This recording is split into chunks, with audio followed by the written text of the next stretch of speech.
Bom, seguindo onde a gente estava, no 102.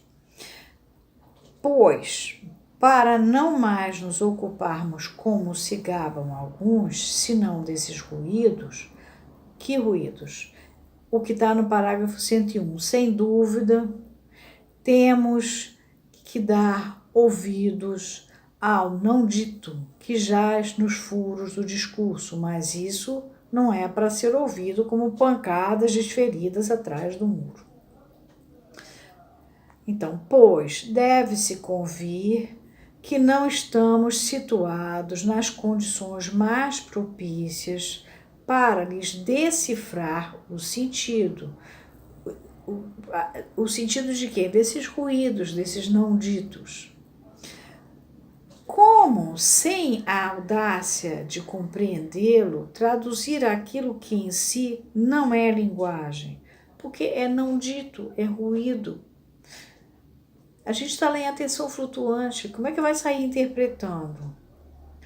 É por isso que está falando nas ressonâncias da interpretação. Assim levados a apelar para o sujeito, qual sujeito do inconsciente, uma vez que, no fim das contas, é para ser o ativo, ativo é a forma do verbo ou configuração da frase em que o sujeito é o agente da ação. É para ser o ativo que temos que transferir esse compreender. É para esse sujeito da oração. Colocamos-lo conosco na aposta que é realmente o que compreendamos e esperamos que uma recompensa nos torne a ambos ganhadores. É esse bingo, é por aí, né? É quando chega numa hora que nós dois trabalhávamos juntos na realidade. Um descobriu o não dito, descobriu o ruído, e o outro veio trouxe à tona, trabalhou junto. É essa a proposta que o Lacan está falando. Mediante o que, prosseguindo nesse ritmo de vai e vem, ele mesmo, quem o analisante, aprenderá muito simplesmente a marcar o compasso. Forma de sugestão que é tão boa quanto qualquer outra, o que quer dizer que, como em qualquer outra, não se sabe quem faz a marcação. O método é reconhecido como bastante seguro quando se trata de ir ao furo. Esses 2 parágrafos foram reescritos em 1966.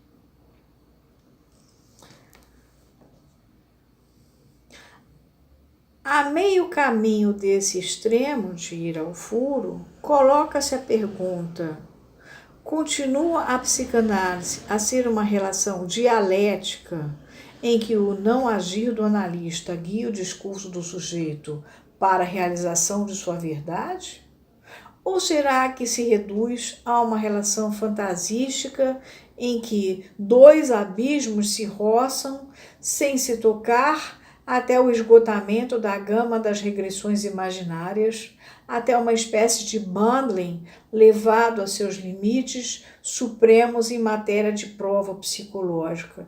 Eu não sei se vocês tiveram experiência no divã, mas você deita lá, fica em silêncio, e o camarada é incapaz de fazer né? Obrigar você a sair daquela circunstância. Não, fica lá, só pode passar 50 minutos, aí dá 50 minutos, a hora deu, você passou 50 minutos sem conseguir abrir o bico, né? Isso acontece. E é desconfortável, porque não serviu para nada. Bom, o bundling que ele se refere é o seguinte: designa-se por este termo o costume de origem celta e ainda em uso em certas seitas bíblicas da América, que permite aos noivos e até ao hóspede passageiro que namore a moça da casa dormirem juntos na mesma cama, sob a condição de se manterem vestidos. A palavra extrai seu sentido do fato de a moça ser comumente empacotada em lençóis. Quincy fala do assunto. Conferir também o livro de Orhan, o Jovem, sobre esta prática na seita dos Hermes. Assim, o mito de Tristão e Isolda, ou o complexo que ele representa, doravante apadrinharia o psicanalista em sua busca da alma prometida a responsais mistificantes através do esgotamento de suas fantasias instintuais. O Tristão e Isolda é um mito. Como todo mito, o mito tem uma porção de versões, mas enfim, ele é um mito celta. Você sabe que nós, os portugueses, eram celtíberos, né? Os celtas não pegaram só lá em cima na Inglaterra, pegaram a nós também. De qualquer maneira, o Tristão é encarregado pelo rei da Cornualha, o que se chamava Marcos, de buscar a Isolda, que ia casar com ele.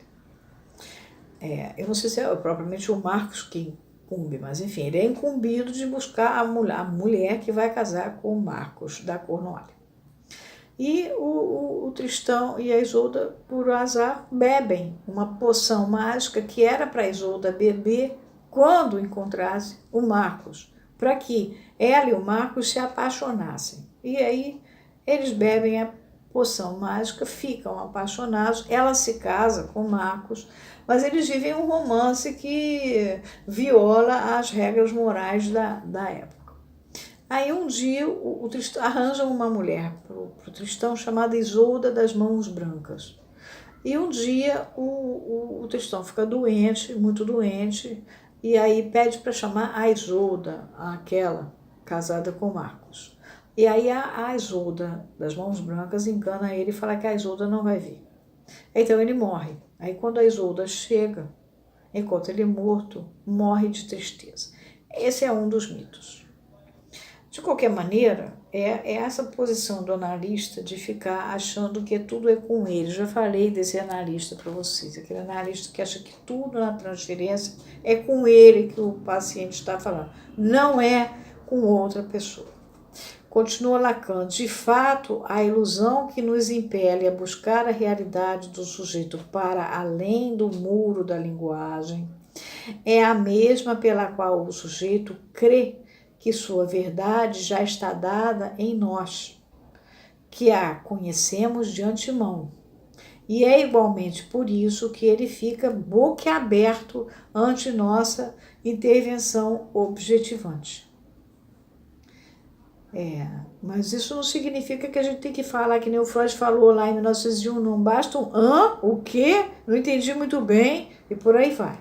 Sem dúvida, ele não tem, por sua vez, que responder por esse erro subjetivo de achar que a gente, que declarado ou não em seu discurso, é imanente ao fato de ele haver entrado em análise e concluído o seu pacto de princípios. Você é o analista, que eu estou comprando o seu saber, e eu sou o analisante que preciso do seu saber para poder sair dessa enrascada que eu estou vivendo e sofrendo. E seria ainda menos possível negligenciar a subjetividade desse momento. Na medida em que encontramos nele, quer dizer, nesse momento, a razão do que podemos chamar de efeitos constituintes da transferência. Por eles, esses efeitos constituintes da transferência, se distinguirem por um índice de realidade dos efeitos constituídos que os sucedem. Aí vem uma nota e Lacan diz, aí vemos definido, portanto, o que designamos posteriormente como o suporte da transferência, nomeadamente o sujeito suposto saber. Né? O analista é um sujeito suposto saber. E é o que garante a transferência. É exatamente esse lugar que ele ocupa na transferência.